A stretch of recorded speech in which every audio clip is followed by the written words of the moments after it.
Welcome to daily reaction. आइए देखते हैं कि रिलीजियस ऑफ फ्रीडम के नाम पे कमर चीमा क्या बोल रहा है। करनी है कि जो सेक्रेटरी ब्लिंकन आ रहे हैं इंडिया के अंदर, क्या सेक्रेटरी ब्लिंकन जो हैं वो इंडिया के साथ रिलीजियस फ्रीडम पे बात करेंगे।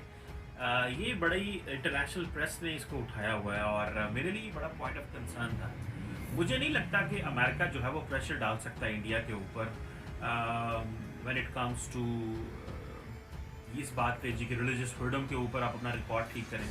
और ख़ास तौर के ऊपर जो सेक्रेटरी ब्लिंकन ने ये भी कहा है कि जो पिगासस सॉफ्ट जो स्पाईवेयर था जिसको इंडिया ने इस्तेमाल किया, जो आपको पता है, जो प्रोजेक्ट्स पिगासस जो एक रिपोर्ट जारी हुई जिसमें जो एमनेस्टी इंटरनेशनल और ये जो फ्रेंच अदारा था जो काम करते रहे। अब देखना ये है कि क्या इंडिया अमेरिका की इस बात को सुनेगा।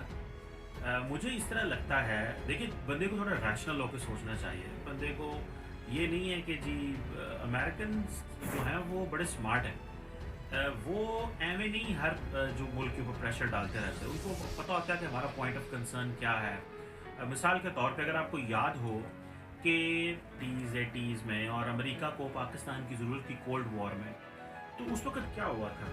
उस वक़्त ये हुआ था कि अमेरिका ने पाकिस्तान को कुछ नहीं कहा जब पाकिस्तान न्यूक्लियर वेपन्स पे काम कर रहा था। और अमेरिका ने कहा भाई ये टाइम जो है वो सोवियत यूनियन को डील करने का, ये टाइम पाकिस्तान को रोकने का नहीं है या पाकिस्तान को उस तरह बात करने का नहीं है। जिस तरह अमेरिका जो है वो नॉर्मली उन ममालिक के ऊपर प्रेशर डालता है जो न्यूक्लियर वेपन्स को बनाना चाहते हैं या वो न्यूक्लियर टेक्नोलॉजी को एक्वायर करना चाहते हैं। तो इसी तरह आज अमेरिका को इंडिया की ज़रूरत है when it comes to China.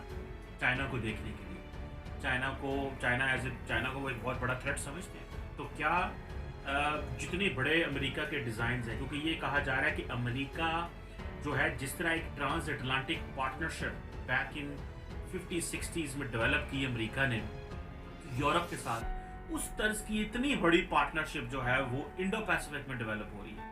जिन लोगों को इंडो पैसिफिक की समझ नहीं है, Indian ocean and Pacific ocean की समझ नहीं है, और जिन लोगों को इस चीज़ का अंदाज़ा नहीं है कि जो दुनिया की बहुत बड़ी हिस्ट्री, जो large chunk of the global history will be written in Indo Pacific. जिस तरह पिछले 20 साल की, जो 18 साल 15 साल की जो हिस्ट्री है, जो दुनिया की हिस्ट्री है, आप देखें जो लिटरेचर पैदा हुआ है, वो मीडिया हो, वो एकेडेमिया हो, वो पीएचडीज हो, वो एकेडमिशियंस हो, वो यूनिवर्सिटीज़ की रिसर्च हो, वो साउथ एशिया, पाकिस्तान, अफ़गानिस्तान और सेंट्रल एशिया, ईरान और वॉर एंड टेररिज्म के ऊपर लिटरेचर आया। और जो दोस्त हमारे जिन्होंने पढ़ाइयाँ की हैं वो इन्होंने इन चीज़ों के ऊपर स्टडी की है। लेकिन जो मुस्तकबिल है वो तो इंडो पैसिफिक में है। तो क्या अमेरिका इंडिया को कह सकेगा कि आप अपना रिलीजियस फ्रीडम रिकॉर्ड ठीक करें? ये बहुत बड़ा सवाल है। आपको याद होगा कि थोड़े अरसा पहले अमेरिका ने जो जो एक स्टेट डिपार्टमेंट का रिलीजियस फ्रीडम का जो प्रोजेक्ट है, वो उन्होंने इंडिया को जो कंट्री ऑफ पर्टिकुलर कंसर्न में डाला। और उनकी जो टीम है वो इंडिया को विजिट करना चाह रही थी और इंडियन फॉरेन ऑफिस ने उनको वीज़ा ही नहीं दिए।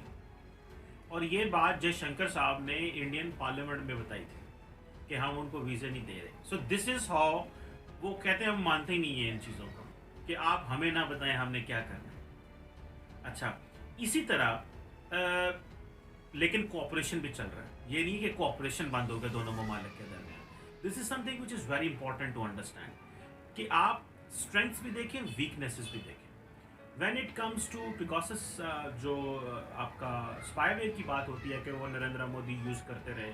इंडिया के अंदर दो विजन है। एक विजन तो ये, हाँ भाई, इसको इस्तेमाल करना चाहिए when it comes to protecting India, जो एक ऑब्वियसली एक मे बी स्टेट का वर्जन होगा या मे बी कुछ ऐसे लोगों का वर्जन होगा जो समझते हैं कि what ever the state does it right. Second जो लोग हैं वो हैं जो लिबरल्स हैं, वो जो समझते हैं कि भाई नहीं, फ्रीडम ऑफ एक्सप्रेशन जो है, जो मीडिया फ्रीडम है और जो इंडिविजुअल फ्रीडम है उसको टारगेट नहीं करना चाहिए। मेरा ख्याल है कि इसमें अगर देखा जाए तो अमेरिका का अपना रिकॉर्ड भी कोई इतना अच्छा नहीं है। क्या अमेरिका अपने इत्तेहादियों पे जो है वो नहीं करता रहा, स्पाइंग करता रहा? क्या अमेरिका जो है वो यूएन पे स्पाइंग नहीं करता रहा? क्या रिसेंटली मैं देख रहा था, आई थिंक डेनमार्क और स्वीडन समवेयर जो है वो that was helping United states spy on Germany and others. तो इसमें ये देखना है कि जितनी भी बड़ी ताकतें हैं, गो के जो ऑब्वियसली पिगासस की बात होती है तो उसमें इसराइली गवर्नमेंट इन्वॉल्व है, और वो that could only be given for the national security purposes, for countering terrorism and इस तरह की चीज़ों के लिए। लेकिन अगर इंडिया ने इस्तेमाल किया है, और जिसमें पाकिस्तान के वज़ीर आज़म ने आई थिंक ये कहा है कि हम यूनाइटेड नेशंस को कहेंगे कि वो हमें जो है वो इसको देखें। मेरा नहीं ख्याल इंटरनेशनल कम्युनिटी या यूनाइटेड नेशंस भी कुछ कर सकती है, स्वाय इसके कि अगर इंडिया इसको इस्तेमाल कर रहा है तो वो थोड़े अलर्ट हो जाएंगे, केयरफुल हो जाएंगे। लेकिन they will continue to do this because ये उनके नेशनल सिक्योरिटी को सूट करता है। हमें क्या चाहिए? हमें चाहिए या तो वो सॉफ्टवेयर खरीदें या उसका कुछ जोड़ तोड़ निकालें। दुनिया जो है वो इस तरह नहीं चलती कि आपने ये कहना जनाब उनको कि नहीं ये देखें ज़्यादती हो रही है हमारे साथ, ठीक है बैशिंग बुशिंग कर लेंगे हम, लेकिन उसका तोड़ बैशिंग नहीं है। उसका जो तोड़ है वो ये है कि आप अटैक करते हैं विद द सेम पावर जिस तरह कि आपको अगली पावर ने अटैक किया। ये नहीं आप कह सकते कि नहीं पाइन एंज ना करो, वंज ना करो, देखो ये ज्यादती हो रही है, ये इंसानी हकूक की खिलाफ वर्जी है, ये फलाना।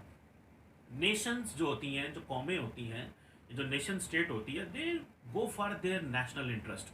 वो अपने नेशनल इंटरेस्ट को फॉलो करती है। That's the benchmark. State comes first. ये रियलिज्म का रूल है, ठीक है। अच्छा, मैं इंटरनेशनल पॉलिटिक्स तो नहीं पढ़ा रहा, लेकिन जो न्यू रियलिस्ट मॉडल है वो कहते हैं कि इस इंटरनेशनल सिस्टम से चीज़ें देखनी चाहिए। तो मेरा ख्याल है जितनी ज़्यादा स्टेट स्ट्रांग होगी तो आप इंटरनेशनल सिस्टम में रोल प्ले कर सकते हैं। अदरवाइज पहले स्टेट को तगड़ा करना पड़ता, फिर आप इंटरनेशनल सिस्टम में जाते। But any how, so on the other hand मुझे ऐसे लगता है कि अमेरिका का जो एजेंडा है, या अमेरिका पूरी दुनिया में जो लेक्चर देता है जाके रिलीजियस फ्रीडम के, मीडिया फ्रीडम के, ये बहुत हद तक और सिविल लिबर्टीज़ के, ये बहुत हद तक अब वो उसकी वैल्यू नहीं रही। आपको याद होगा कि अलास्का में आज से कुछ माह पहले जब पहली दफ़ा अमेरिकन फॉरेन सेक्रेटरी और चाइनीज़ जो ऑफिशियल्स की मुलाकातें हुई, तो चाइनीज़ ने कहा कि हमें लेक्चरिंग ना करें आप प्लीज़, हमें लेक्चर ना दें अमेरिका कि हमें क्या करना है, या हमें ये ना बताए कि हमने जो हमारा फ्रीडम रिकॉर्ड कैसा है या हमारा मीडिया फ्रीडम रिकॉर्ड कैसा। उन्होंने कहा आपके मुल्क में क्या होता है? क्या ट्रंप ने मीडिया पे अटैक नहीं किए? क्या जो अमेरिकन जो सिविल जो ब्लैक मूवमेंट चलती है, ब्लैक लाइव्स मैटर, वो क्या चीज़ है? आपको तो अपना रिकॉर्ड ठीक नहीं है, और आप इस कैपेसिटी में नहीं रही अब कि दुनिया को ये बता सकें कि आप अकेले इस कैपेसिटी में नहीं रहे। This is what the American said, this was sorry what the Chinese said. Chinese ने कहा कि आप अकेले दुनिया को, इंटरनेशनल सिस्टम को डिक्टेट नहीं कर सकते, and the rules of the game जो है वो आप एस्टैब्लिश नहीं कर सकते। ये अब जो ये जो मल्टीलैटरलिज्म है, you have to give it away, इसको देना पड़ेगा, हम सब मिल के करेंगे, अमेरिका बहादुर ये अकेला नहीं कर सकता। एक चीज़ तो ये हो, यहीं से आके अगर पता चलता है हमें कि जो इंडिया है उसकी इतनी कैपेसिटी है। देखिए वो तो मैं आपको मज़े की बात बताऊं, इंडिया जो है वो रशिया से वेपन्स ले रहा है S-400, क्यों बोला?